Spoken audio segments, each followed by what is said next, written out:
কোরআনের বিভিন্ন জায়গায় আল্লাহ তাআলা এই সকল ব্যক্তিদের সংজ্ঞা করেছেন। ومن يوق شح نفسه فأولئك هم المفلحون। আবার অন্য আয়াতে বলেছে قد أفلح المؤمنون, যে ঈমানদাররা তো সফলকাম হয়েই গেছে। তো ঈমানদাররা সফলকাম হয়েই গেছে কিভাবে হবে? এরপরে আল্লাহ তাআলা কিছু আয়াত পরে বলে আল্লাযীনা ইয়ারিসুনাল ফিরদাউসা হুম ফিহা খালিদুন, যারা জান্নাতুল ফিরদাউসের মালিক হবে এবং সেখানে চিরস্থায়ীভাবে থাকবে তারাই হবে প্রকৃত সফল। এজন্য আমাদের এই মসজিদ থেকে দৈনিক মুয়াজ্জিন সাহেব 10 বার এই ঘোষণা দেন, হাইয়া আলাল ফালাহ, যে তোমরা সফলতার দিকে আসো, তোমরা সফলতার দিকে আসো। নামাজের পূর্বে আবার 10 বার ঘোষণা দেন, ইকামতের মধ্যে হাইয়া আলাল ফালাহ, তোমরা সফলতার দিকে আসো। তো এই সফলতার মধ্যে কোন সফলতা?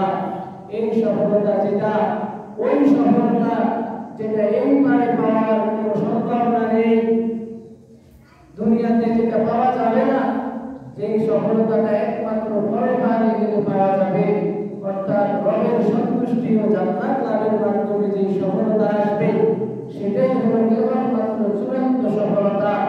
আর কোরআন ও হাদিসে সফল বলতে তাকেই বোঝানো হয়েছে, ফামান যুহজিহা আনিন নারি ওয়া উদখিলাল জান্নাতা ফাকাদ ফাজ, যাকে জাহান্নাম থেকে নিষ্কৃতি দিয়ে দেওয়া হলো এবং জান্নাতে ঢুকিয়ে দেওয়া হলো, সেই হলো সফল।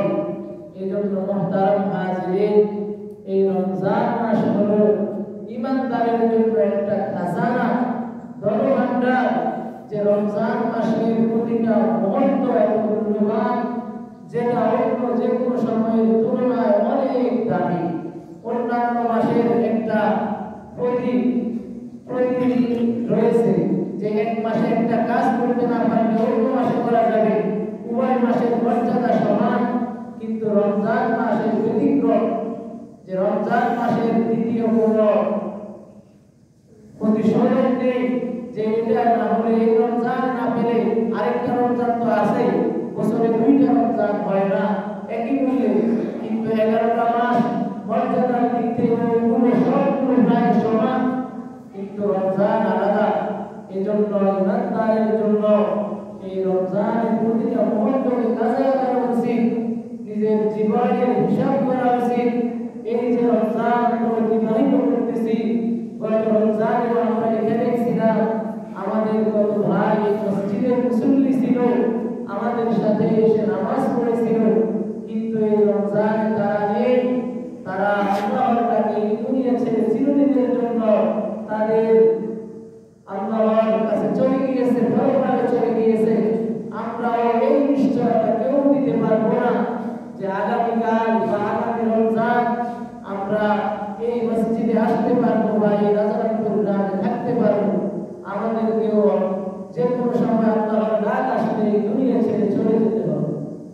মুহতারাম হাজিরিন, এজন্য এই রমজানের বিষয়ে আল্লাহ সুবহানাহু ওয়া তাআলা শাহরু রমাদানাল্লাযী উনজিলা ফীহিল কুরআন, যে এই রমজান মাস হলো সেই মাস যে মাসে আল্লাহ তাআলা কোরআন অবতীর্ণ করেছেন। এই রমজান মাসে কোরআনের কারণে এত মূল্যবান হয়েছে এবং এই রমজান মাসে আমরা যেহেতু সবর করি, আর এই রমজান মাস হাদিসের ভাষায় হলো হিয়া শাহরুস সবরি, এই রমজান মাস হলো সবরের মাস। কিয়ামতের দিন আল্লাহর কাছে 2টা বস্তু এমন আছে যেগুলো শাফাআত করবে, বান্দার জন্য সুপারিশ করবে। তার মধ্যে একটা হলো কোরআনুল কারীম। এই কোরআনুল কারীম এই রমজান মাসে অবতীর্ণ হয়েছে। এই কোরআনুল কারীম আল্লাহর কাছে সুপারিশ করবে, হে আল্লাহ, এই বান্দা আমার তেলাওয়াতের কারণে রাত্রিবেলায় ঘুম হয়েছে, ঘুমাতে পারেনি, আপনি তাকে ক্ষমা করে দিন। এমনিভাবে রমজান মাসে আল্লাহর কাছে সুপারিশ করবে বান্দার জন্য যে হে আল্লাহ, এই বান্দা আমার এই রোজা রাখার কারণে দিনের বেলায় পানাহার থেকে বিরত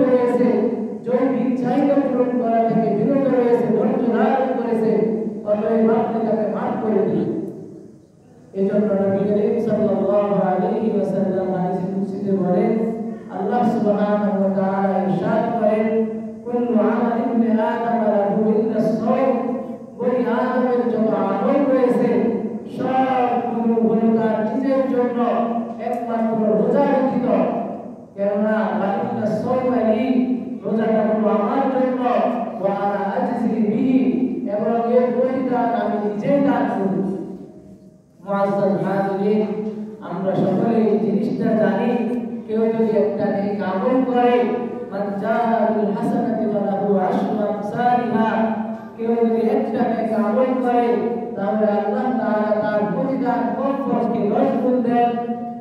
আর আল্লাহ তাআলা কাউকে যদি চান, আল্লাহু যুযাইফু লিমান ইয়াশাউ বিগাইরি হিসাব, আর আল্লাহ যদি কাউকে চান হিসাব ছাড়া দিবেন, 700 গুণ পর্যন্ত দিতে পারেন। আর রোজাদারের ব্যাপারে বলা হয়েছে, রোজাদার কোনো এমন একটা রোজাদার যার রোজাটা একদম কোয়ালিটিলেস, সর্বনিম্ন মানের হয়েছে, তাকেও যদি আল্লাহ তাআলা কোনো পুরস্কার দেন, অনেক উলামায়ে কেরাম বলেন যে তাকেও 700 গুণ দেওয়া হবে। আর যার রোজাটা মানসম্মত হয়েছে, গীবত মুক্ত হয়েছে, মিথ্যা কথা মুক্ত হয়েছে, অশ্লীল গালিগালাজ মুক্ত হয়েছে, গুনাহ থেকে মুক্ত থেকে আল্লাহর ইবাদত করেছে, যথাযথভাবে সওমের হক আদায় করেছে, তাকে আল্লাহ তাআলা কেমন পুরস্কার দিবেন। ইন্না ফিল জান্নাতি বাবান, যে জান্নাতে হাদিসের মধ্যে আছে, জান্নাতে এমন একটা দরজা আছে, ইউকালু লাহু রায়্যান, যে দরজাকে বলা হয় রায়্যান, সেখান দিয়ে প্রবেশ করবে ইয়াদখুলু মিনহু সাইয়্যুন, ওই দরজা দিয়ে রোজাদাররাই প্রবেশ করবে। মুহতারাম হাজিরিন, এই রোজা এত মূল্যবান এবং এত গুরুত্বপূর্ণ ফরজ বিধান, আমরা যদি গুরুত্বের সাথে এটা রাখতে পারি তাহলে আল্লাহ তাআলার কাছে আমরা অনেক মূল্যবান হতে পারব। এই রমজানে আমরা গত জুমায় আলোচনা করেছি, বেশি বেশি আমরা জিকির করব, জিকিরের মাধ্যমে শুকরিয়া আদায় হয়। মুহতারাম হাজিরিন, একটা গুরুত্বপূর্ণ বিষয়, ইবাদতের শেষ সীমান্ত যদি হয় তাকওয়া, তাহলে তাকওয়ার সর্বোচ্চ স্তর হলো শুকর। কারণ আল্লাহ সুবহানাহু ওয়া তাআলা বলেন, ওয়াত্তাকুল্লাহ লাআল্লাকুম তাশকুরুন, তোমরা আল্লাহকে ভয় করো যাতে করে তোমরা শুকরিয়া আদায় করতে পারো। কেননা বান্দা ও ইবলিসের মাঝে সবচেয়ে বড় পার্থক্য হলো যে বান্দা শুকরিয়া আদায় করে এবং ইবলিস নাশকরি করেছিল। এজন্য ইবলিস আল্লাহ সুবহানাহু ওয়া তাআলাকে বলেছে, সুম্মা লা তাজিদু আকসারাহুম শাকিরিন, যে আপনি আপনার বান্দাদের অধিকাংশকেই শুকর গুজারকারী পাবেন না। এখানে আয়াতের মধ্যে ইবলিস সাজিদিন বলে নাই, খাশিঈন বলে নাই, যে আপনার অধিকাংশ বান্দাকে আপনি সিজদাদানকারী পাবেন না এবং অধিকাংশ বান্দাকে আপনার ভয়কারী পাবেন না, এ কথা বলেন নাই। বরং ইবলিস বলেছে যে শুকর গুজারকারী পাবেন না। এজন্য আম্বিয়া আলাইহিস সালামদের আল্লাহ সুবহানাহু ওয়া তাআলা প্রশংসা করেছেন এবং তাদের ব্যাপারে কোরআনের মধ্যে বলেছেন যে তারা শুকর গুজারকারী ব্যক্তি ছিল। এজন্য আল্লাহ সুবহানাহু ওয়া তাআলা বলেন, ওয়া কালিলুম মিন ইবাদিয়াশ শাকুর, যে আমার শুকরিয়া আদায়কারী বান্দা খুব কমই রয়েছে। এজন্য আমাদের নবী করিম সাল্লাল্লাহু আলাইহি ওয়াসাল্লাম যখন নামাজ পড়তে পড়তে পা ফুলিয়ে ফেলতেন, রোজা রাখতেন অনবরত, তখন আম্মা জান আয়েশা রাদিয়াল্লাহু তাআলা আনহা বলেন যে আল্লাহ তো আপনার সকল আগের ও পরের গুনাহ মাফ করে দিয়েছে, তারপরেও আপনি কেন এত কষ্ট করে এত দীর্ঘ সময় নামাজে দাঁড়িয়ে থাকেন এবং রোজা রাখেন, বিভিন্ন ইবাদতে নিজেকে মশগুল রাখেন? তখন নবী করিম সাল্লাল্লাহু আলাইহি ওয়াসাল্লাম এই বিষয়ের উত্তরে বলেন, আফালা আকুন আবদান শাকুরা, আমি কি আল্লাহর কৃতজ্ঞতা প্রকাশকারী বান্দা হব না? এজন্য মুআজ্জাজ হাজিরিন, আমাদের সামনে আর 2 জুমা আছে হয়তো, তো এই জুমায় আমাদের যদি যাকাত সম্পর্কে কিছু আলোচনা করা যায়, তাহলে পরের জুমা আছে আবার সদকাতুল ইতিকাফ সম্পর্কে আলোচনা করতে হবে, এর পরের জুমা দীর্ঘ, এজন্য এগুলো নিয়ে কিছু আলোচনা হওয়া খুবই জরুরি, যেহেতু এই মাসের সাথে এগুলো সম্পৃক্ততা রয়েছে, সম্পর্ক রয়েছে। এজন্য আমরা রমজান মাসে অনেক বেশি সওয়াব হবে এই নিয়তে অনেকে যাকাত দিয়ে থাকি। সর্বপ্রথম কথা হলো যাকাত দিতে হয় যা চন্দ্র মাস হিসাবে। চন্দ্র মাস হিসাবে যদি কারো উপরে বছর অতিবাহিত হয় এবং ওই ব্যক্তি আকেল বালেগ সুস্থ এবং সাহিবে নিসাব হয়, তাহলে ধনী হয়, তাহলে তার উপর তার সমুদয় সম্পদের মধ্যে যে সকল সম্পদ যাকাতের মধ্যে অন্তর্ভুক্ত সেগুলোর 40 ভাগের 1 ভাগ দিতে হবে, শতকরা 2.5% যাকাত দিতে হবে। যাকাতের অন্তর্ভুক্ত হলো 4 ধরনের মাল। এটা হলো 1 নম্বর হলো স্বর্ণ, 2 নম্বর হলো রৌপ্য রূপা, 3 নম্বর হলো টাকা, 4 নম্বর হলো ব্যবসায়িক মাল। কারো কাছে যদি এই চন্দ্র মাস হিসাবে বছরের শুরু থেকে শেষ পর্যন্ত মাঝে কম বেশি হয়েছে, একদম নিসাব নষ্ট হয়ে যায় নাই, এরকম সময় অতিবাহিত হয়ে বছর শেষে এসে 12.5 তোলা রূপা অথবা 7.5 তোলা বা 7 ভরি স্বর্ণ পরিমাণ টাকা থাকে, তাহলে তার উপর যাকাত ফরজ হবে।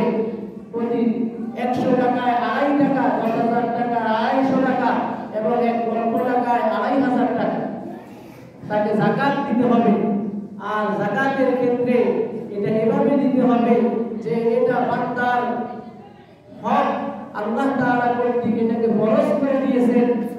ইসলামের মৌলিক যে 5টি বুনিয়াদ রয়েছে, ভিত্তি রয়েছে, তার মধ্যে 3 নম্বর হলো যাকাতের স্থান। ঈমান আনার পরে সবচেয়ে কোরআনের মধ্যে যে বিষয়টার প্রতি গুরুত্ব আরোপ করা হয়েছে সেটা হলো নামাজ এবং যাকাত। প্রতিটা স্থানে আল্লাহ তাআলা বলেন ওয়াকিমুস সালাতা ওয়া আতুজ যাকাত, তোমরা নামাজ কায়েম করো এবং যাকাত প্রদান করো। এই বিষয়টা আল্লাহ তাআলা কোরআনে বারবার বলেছেন। এজন্য আমাদেরকে এই যাকাত ইসলামের ফরীজা দিতে হবে। কেউ যদি এই যাকাত না দেয় এবং যাকাতকে অস্বীকার করে তাহলে সে মুসলমানই থাকবে না। আমরা সকলে এই ঘটনা জানি যে খলিফাতুল মুসলিমিন হযরত আবু বকর রাদিয়াল্লাহু তাআলা আনহু যখন খেলাফতের দায়িত্ব গ্রহণ করেন, তখন কিছু দুর্বল ইমানদার মুসলমানরা সম্পদের লোভে যাকাত দিতে অস্বীকৃতি জানায়। তখন আবু বকর সিদ্দিক রাদিয়াল্লাহু তাআলা আনহু আগে ওই সকল যাকাত অস্বীকারীদের বিরুদ্ধে যুদ্ধ করেন এবং তার অনুসারীদেরকে বলেন, অন্যান্য সাহাবীদেরকে, মুসলমানদেরকে বলেন, কাফেরদের বিরুদ্ধে পরে যুদ্ধ করা হবে। আগে যারা আমাদের ভিতরে আল্লাহর ফরজ বিধানকে অস্বীকার করেছে তাদেরকে ঠিক করে নেই। এজন্য যাকাত এটা আল্লাহ কর্তৃক নির্ধারিত গরিবের হক। সূরা তাওবার 7 নম্বর আয়াতে আল্লাহ তাআলা 8 শ্রেণীর ব্যাপারে যাকাতের কথা বলেছেন, তাদেরকে এটা দিতে হবে। কিন্তু অত্যন্ত পরিতাপের বিষয়, আমরা মনে করি এটা আমার সম্পদ, আমি যাকে ইচ্ছা তাকে দিব, যেভাবে ইচ্ছা সেভাবে দিব। এটা আসলে আমার হক নয়। আমার কাছে যদি 1 লক্ষ টাকা থাকে তাহলে ওই টাকার 57,500 টাকার মালিক আমি, আর 2,500 টাকার মালিক আমি না। এটা আল্লাহ কর্তৃক এটা গরিবের হক নির্ধারণ করে দিয়েছে। এজন্য ওই গরিব কেন আমার কাছে ধর্ণা দিবে, আমি নিজে গিয়ে তার হক তাকে বুঝিয়ে দিয়ে আসবো। এটাই হলো ইমানদারের সিফাত এবং ইমানদারের বৈশিষ্ট্য। এজন্য আল্লাহ সুবহানাহু ওয়া তাআলা বলেন, ওমান ইউকা শুহা নাফসিহি ফাউলাইকা হুমুল মুফলিহুন। সফলতার অনেক সংখ্যার ভিতরে যে ওই ব্যক্তি হলো প্রকৃত সফল, যে ব্যক্তি নিজের সরলজাত কার্পণ্য থেকে বেরিয়ে আসতে পেরেছে এবং আল্লাহর দেওয়া এই সম্পদ আল্লাহর হুকুম অনুযায়ী যারা প্রাপ্য তাদের নিকট গিয়ে পৌঁছে দিয়েছে। বর্তমান সময়ে দেখা যায় আমরা অনেকেই যাকাত দেওয়ার জন্য নাম বের হয়েছে, যাকাতের লুঙ্গি, যাকাতের শাড়ি। আমি যে জিনিস নিজে পড়ি না সেই জিনিস কিভাবে আরেকজনকে দান করি। লা ইউমিনু আহাদুকুম হাত্তা আকুনা আহাব্বা ইলাইহি, লা ইউমিনু আহাদুকুম হাত্তা আকুনা লিনাফসিহি হাত্তা ইউহিব্বা, লা ইউমিনু আহাদুকুম লিনাফসিহি মা ইয়াকুলু লিআখিহি হাদিসের অর্থ হলো ততক্ষণ পর্যন্ত আমরা প্রকৃত মুমিন হতে পারবো না যতক্ষণ পর্যন্ত আমার নিজের জন্য আমি যে জিনিসকে ভালোবাসি ওটা আমার মুসলিম ভাইয়ের জন্য ভালো না বাসবো।